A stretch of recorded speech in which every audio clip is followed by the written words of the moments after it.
Bismillahirrahmanirrahim.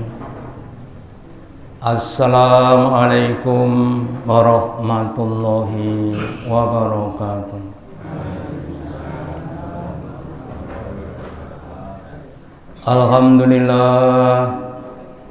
Alhamdulillahilladzi an'amana bi ni'matil imani wal islam. Asyhadu an la ilaha illallah wahdahu la syarikalah wa asyhadu anna Muhammadan abduhu wa rasuluhu la nabiyya wa la rasula ba'dah. Allahumma salli ala Muhammad wa ala ali Muhammad kama sholaita ala ali Ibrahim innaka hamidum majid. Wa barik ala Muhammad wa ala ali Muhammad kama barakta ala ali Ibrahim innaka hamidum majid. Qala Allahu ta'ala fi kitabihil karim. A'udzu billahi minasy syaithanir rajim. Ya ayyuhalladzina amanu ittaqullaha haqqa tuqatih wa la tamutunna illa wa antum muslimun. Bapak Ibu hadirin yang dirahmati Allah Ta'ala, yang pertama dan utama, marilah kita selalu meningkatkan, menambahi kesyukuran kita, keimanan dan ketakwaan kita kepada Allah Ta'ala, dan yang telah memberikan kepada kita kenikmatan yang banyak. Semoga dengan kesyukuran kita Allah Ta'ala berkenan memberikan kenikmatan yang lebih baik dan lebih banyak serta barokah dalam kehidupan kita di dunia sampai di akhirat. Amin. Bapak Ibu hadirin yang dirahmati Allah Ta'ala, ketika iblis menyatakan dendamnya kepada anak Adam di hadapan Allah, wahai Allah, karena Adam engkau melaknat saya sampai masuk ke dalam neraka, maka saya tidak terima. Saya akan goda, saya akan gelincirkan anak Adam supaya masuk ke neraka bersama saya. Maka kemudian Allah Ta'ala dengan belas kasihnya berfirman atau berkata kepada iblis, wahai iblis, silahkan kamu menggoda anak Adam, tetapi aku Allah akan memberikan kepada anak Adam petunjuk-petunjuk, baik itu yang berupa Nabi Rasul atau kitab suci. Jadi Bapak Ibu, karena dendamnya itu kemudian setan ingin menggelincirkan manusia. Kemudian kalau kita lihat pada masa kenabian, mulai dari Nabi Adam, Nabi Idris, belum ada penyimpangan. Penyimpangan muncul pada zamannya Nabi Nuh alaihissalam. Sehingga kemudian Allah Ta'ala mengutus Nabi Nuh untuk mendakwai, untuk mengembalikan, untuk menyadarkan umatnya yang sudah tergoda iblis dengan dia menyembah kepada beberapa berhala. Demikian juga pada zaman-zaman seterusnya, Nabi Hud, Nabi Saleh dan sebagainya, sampai pada Nabi Musa alaihissalam. Ketika pada zaman Nabi Musa sedang moncer-moncernya ilmu sihir, banyak orang yang menjadi tukang sihir. Kemudian Allah Ta'ala mengutus Nabi Musa dengan mukjizat seperti sihir, tapi bukan sihir, yaitu dengan tongkatnya, dengan tangannya yang menjadi mukjizat. Mukjizat itu apa? Mukjizat itu secara umum adalah sesuatu yang dapat digunakan untuk mengalahkan lawan, ya. Jadi ketika Nabi diberi tongkat, maka itu bisa digunakan untuk mengalahkan sihirnya, tukang sihirnya Fir'aun, sehingga tukang itu kemudian bertobat dan beriman kepada Nabi Musa.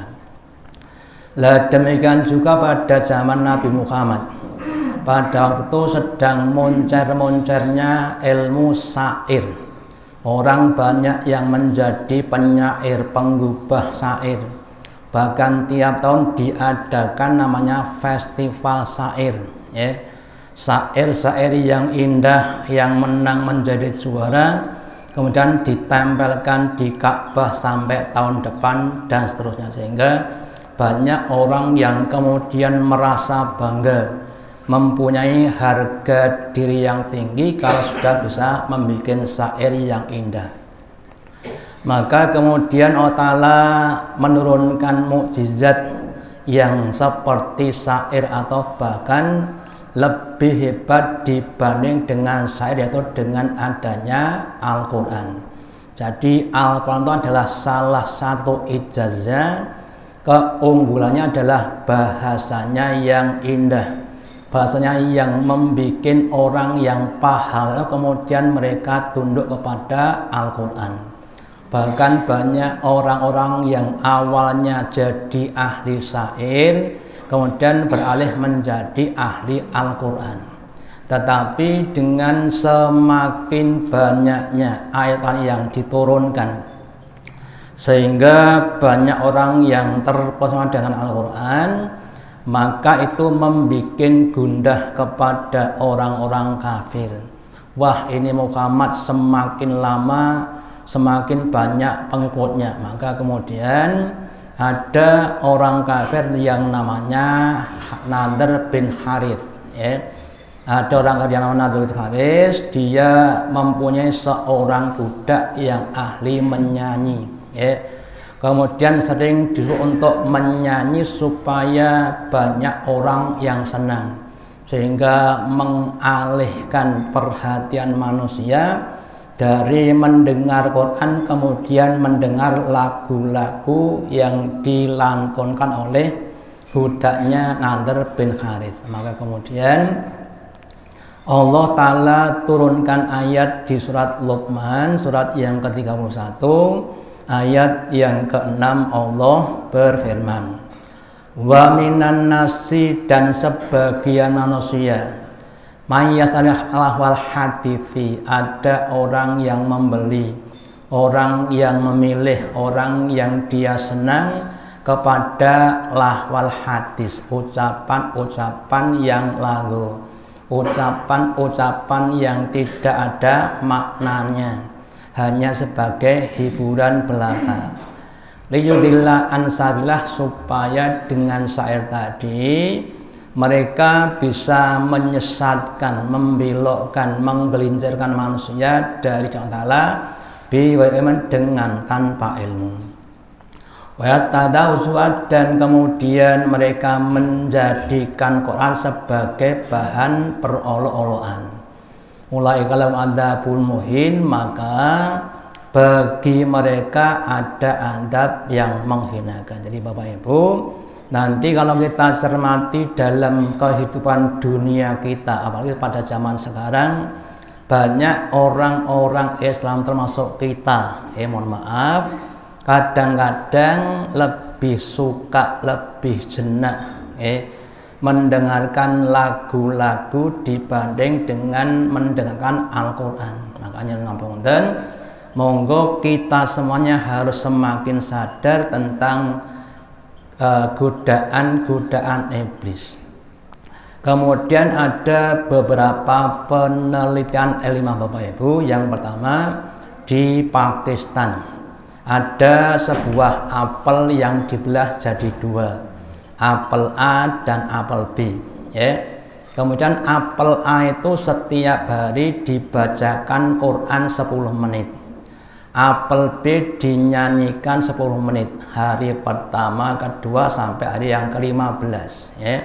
Hari yang 15 ternyata apel A itu lebih segar dibanding dengan apel B.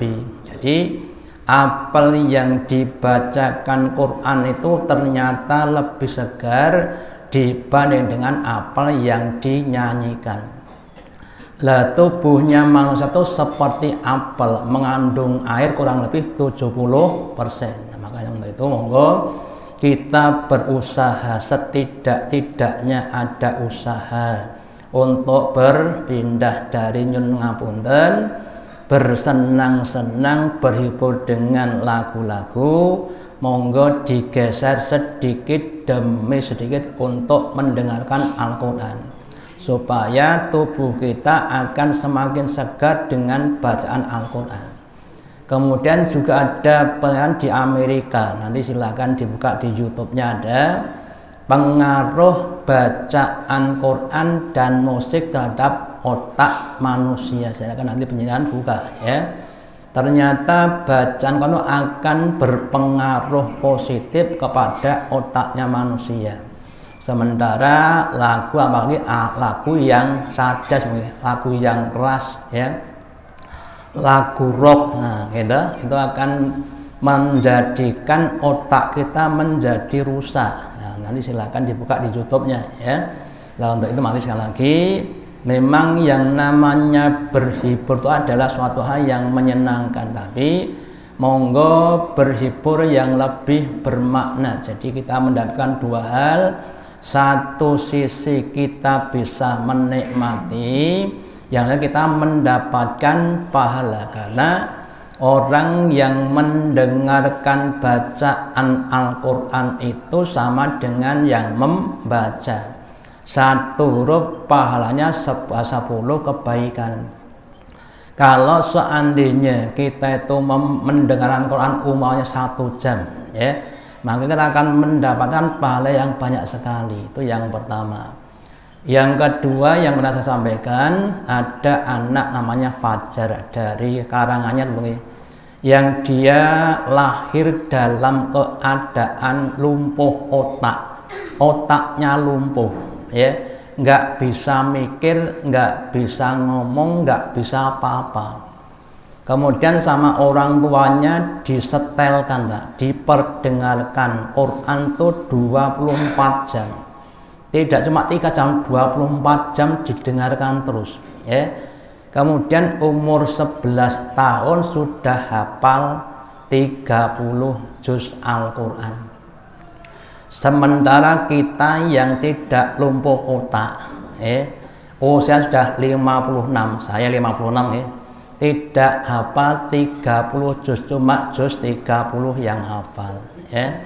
Itulah hebatnya Al-Quran. Makanya sekali lagi monggo, kalau belum bisa totalitas seperti saya juga belum totalitas, monggo ada usaha, setidak-tidaknya waktu dan kesempatan untuk mendengarkan Quran itu semakin ditambah. Dan sekarang ada speaker Al-Quran, ada HP, ada laptop, ada yang lainnya yang dapat kita gunakan untuk mendengarkan Al-Quran.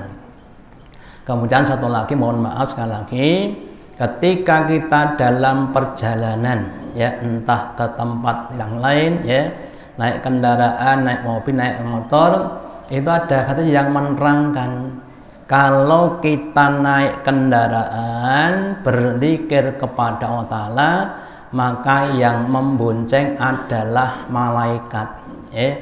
Tapi kalau kita maaf saja mendengarkan musik, yang menggonceng adalah setan ya. Makanya monggo sekali lagi diubah. Memang tidak mudah, tapi harus usaha. Insya Allah kalau kita sering mendengarkan Quran, Allah akan cintakan kita kepada Al-Quran, akan merasa lebih nikmat dan berpahala dibanding dengan yang lain, meskipun sekali lagi itu tidak mudah. Kemudian kalau lagu atau yang lainnya itu disebut lahwal hadis, sedangkan Quran adalah sebaik-baik ucapan atau sebaik-baik cerita atau ahsanal hadis. Maka di dalam surat Az-Zumar, surat yang ke-39 ayat yang ke-23, Allah berfirman, Allahu naza asal hadis. Allah itu zat yang telah menurunkan Al-Quran, yang di dalam adalah ahsanal hadis, sebaik-baik kisah, sebaik-baik cerita, sebaik-baik ucapan. Contoh bagaimana Allah menjelaskan kepada kita suatu hal yang seandainya dijalankan dengan Allah adalah termasuk kategori perkara yang saru, tetapi Allah menjelaskan dengan sangat-sangat indahnya. Contohnya maaf saja, ketika suami mendatangi istri, kan suatu hal yang sebutnya tabu, tapi dengan orang dengan cara yang baik, dengan cara Allah mengibaratkan nisa'ukum hatulakum fa'ta anak situm wa qatumun anfusikum, yang artinya istri kamu itu bagaikan ladang-ladang kamu, tempat-tempat untuk menanam bibit-bibit namanya anak. Faktu hartakum anak situm, datangilah kebunmu dari arah mana yang kau suka. Dan kemudian jangan lupa kamu mengharapkan hasilnya. Jadi ketika bapak atau suami mendatangi istri kemudian diibaratkan seperti orang yang mengerjakan sawahnya, itu adalah suatu cara Allah untuk menerangkan sesuatu yang awalnya saru menjadi sesuatu yang tidak saru. Itu contohnya begitu. Atau yang lainnya, ketika Allah mengkisahkan orang yang tergoda oleh wanita yang cantik. Di surat Yusuf Allah terangkan bagaimana Zulaikha itu menggoda kepada Yusuf, kemudian Yusuf bisa melepaskan dari godaan Zulaikha. Walaqad hammat bihi wa hammat biha. Sesungguhnya Zulaikha itu senang kepada dan senang kepada Zulaikha. Jadi sama-sama senangnya.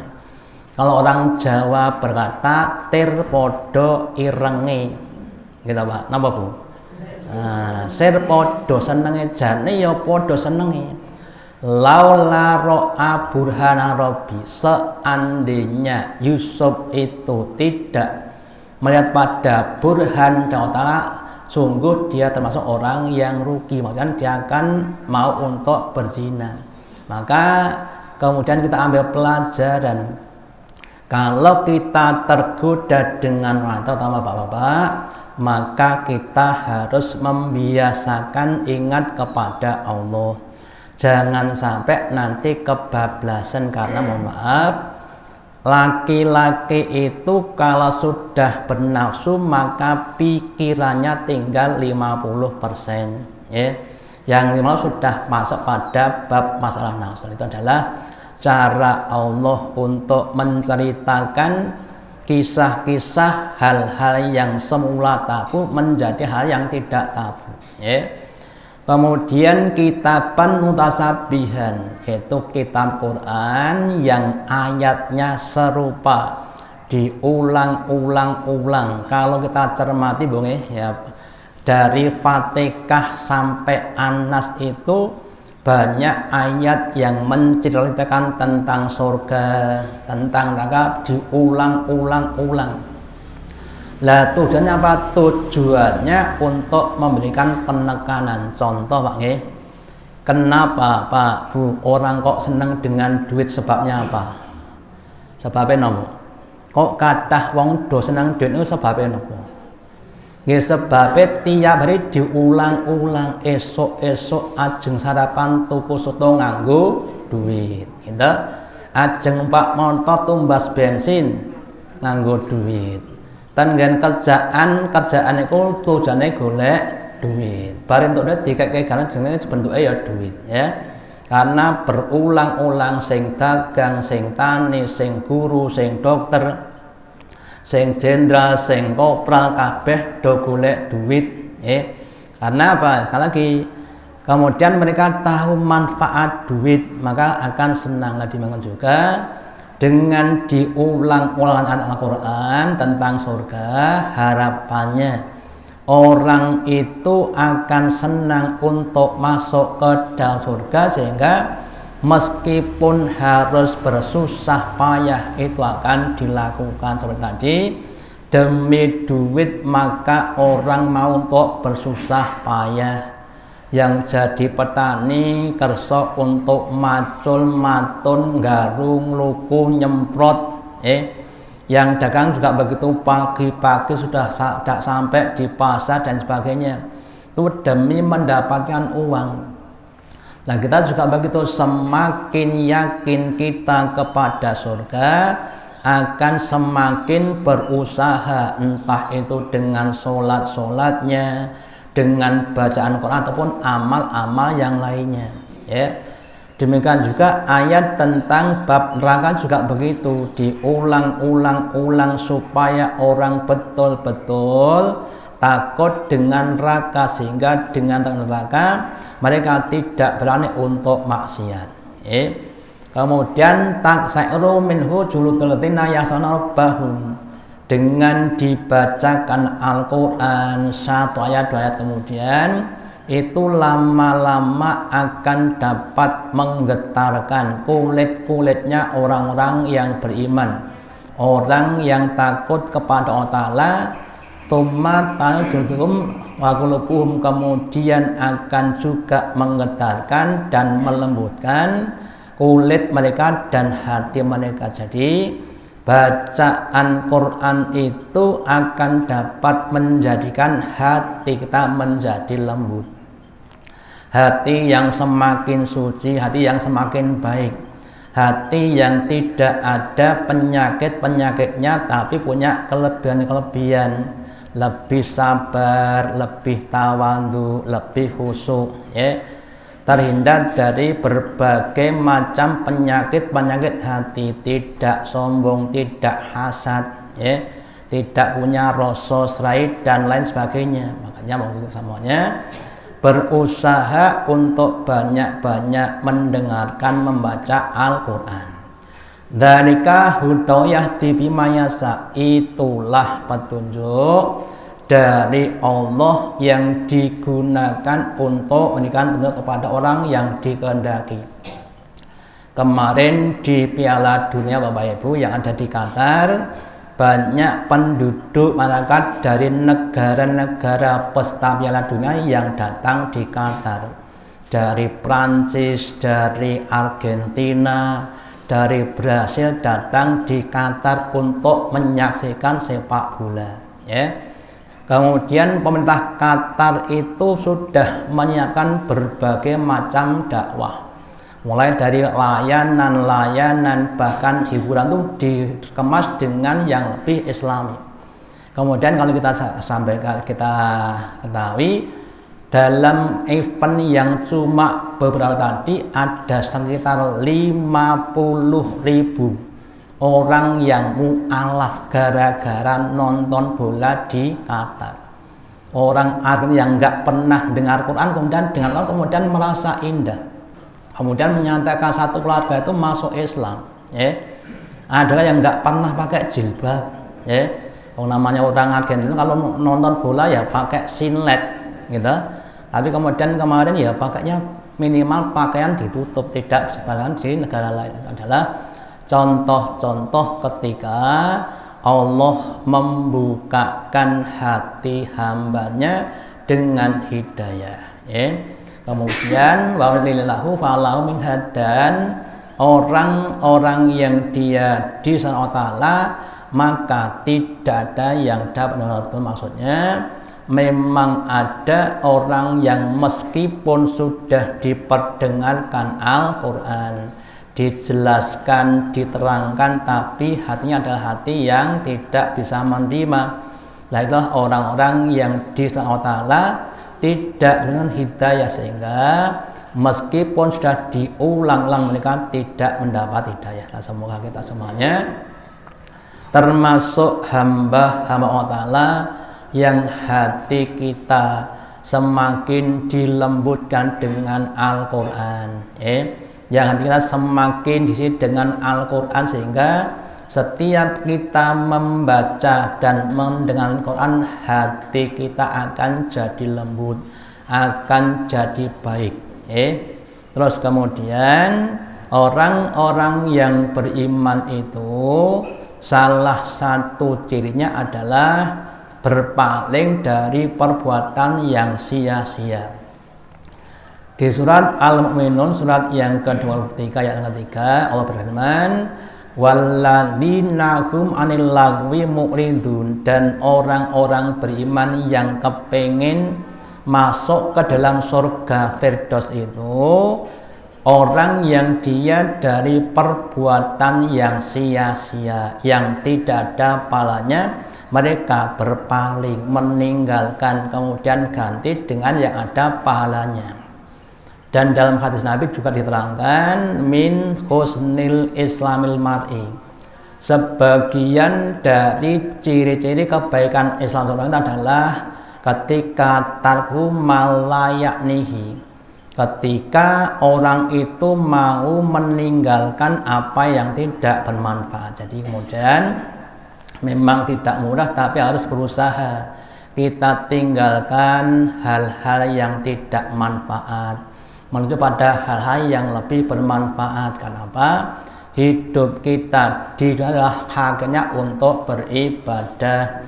Wa ma khalaqtul jinna wal insa illa liya'budun, tidaklah Allah menciptakan jin dan manusia kecuali untuk ibadah. Kemudian Nabi juga bersabda, wal muhajiru man hajaro mimma nahu anhu, dan yang disebut orang muhajir, orang yang hijrah itu adalah orang yang hijrah dari apa-apa yang dilarang Allah Ta'ala menuju kepada Allah yang diperintah Allah Ta'ala. Sehingga mulai dari tidur kita, makan kita, bekerja kita, termasuk juga ke belakang, termasuk juga berikut, hendaklah kita berpindah dari hal-hal yang lagu, yang maksiat, berubah menjadi yang lebih islamik, yang berdasarkan Quran dan Sunnah, sehingga tidur kita, makan kita akan menjadi sumber-sumber pahala.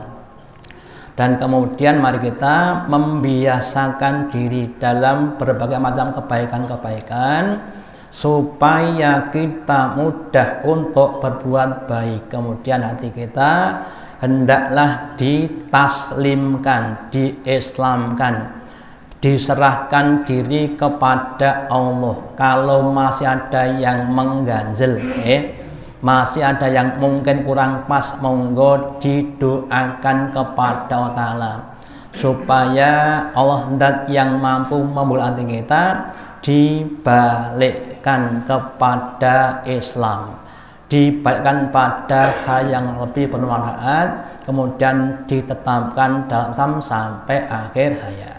Semoga Allah Ta'ala sekali lagi memberikan kepada kita kemudahan-kemudahan dalam melakukan kebaikan dan kemudian menerima kita sebagai amal saleh sampai akhir hayat. Amin.